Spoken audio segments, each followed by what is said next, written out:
안녕하세요. 불자라면 모르면 아쉬운 지식의 신성민입니다. 이제 완연한 봄이네요. 코로나19 상황이긴 하지만 봄나들이 계획하시는 분들이 많으실 것 같아요. 방역수칙 잘 지키시고 조심히 잘 다녀오셨으면 합니다. 전국을 그렇게 다니시다 보면은 이곳 불교랑 관련이 있는가 싶은 어떤 지역들을 가시게 될 것도 같아요. 그래서 오늘 준비한 거는 불교 지명에 관련된 이야기입니다. 우선 제가 먼저 말씀드릴 것은 매양리인데요. 매양리는 북한에도 몇 곳이 있고 남한에도 몇 군데가 있습니다. 사실 제일 유명한 것은 미군 사격장 때문에 많은 몸살을 앓았던 경기도 화성시에 있는 매양리일 것 같아요. 지금 현재 거기서 사용하고 있는 매양리의 한자명을 좀 보면은 매화나무 매자에 향기 향자를 사용합니다. 이름은 보면 되게 이쁘죠. 매화향기 나는 마을. 하지만 원래부터 이 명칭이 매향기 나는 마을의 매양리였을까요? 아닙니다. 원래는 매화나무 매자가 아니라 묻다, 매장하다 할 때 매자입니다. 다시 말해서 향을 묻었던 매향 행위를 했던 곳이라는 의미입니다. 매향은 침향을 만들기 위해 이뤄진 행위였는데요. 효능 좋은 침향을 만들기 위해 나무를 갯벌에다가 묻었던, 정확하게는 미래에 오실 미륵불에게 공양을 올릴 침향을 만들기 위한 일종의 종교 행위였던 것입니다. 역사적으로 보면은 이를 기념하기 위한 매향비들도 세워져 있는데요.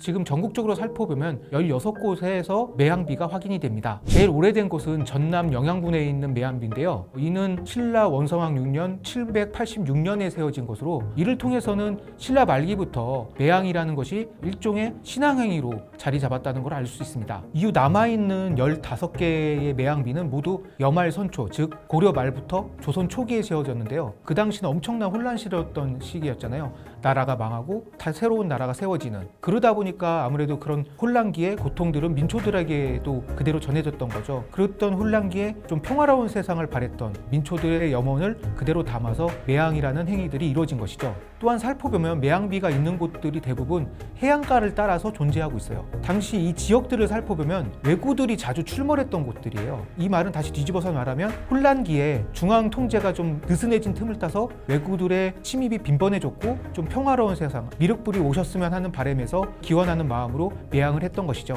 미륵을 바라며 향을 묻었던 민중들의 거룩한 신앙행위가 담겨있는 지명들이 왜 어떤 이유로 매화향기 나는 마을로 바뀌었는지 알 수는 없지만 이제라도 좀 바로잡았으면 하는 바람입니다. 멀리 가지 않더라도 서울 근교에 가도 불교 관련 지명들을 많이 찾아볼 수 있어요. 특히 지하철역과 연결된 지명들을 좀 살펴보면은 불교랑 관련 있는 지명들이 상당히 많습니다. 청량리역은 딱 봐도 불교죠. 청량은 원래 문수보살이 주석하고 있다는 청량산에서 비롯된 건데요. 실제로 청량리에는 청량사라는 사찰이 있었다고 합니다. 망월사역은 망월사에서 비롯됐죠. 실제 한양에 살던 사람들이 정월 보름에 달을 보러 갔던 곳이라고 알려져 있는데요. 이곳은 신라 성덕량 8년인 639년에 해오 스님이 왕실 융성을 발언하며 창건했다고 합니다.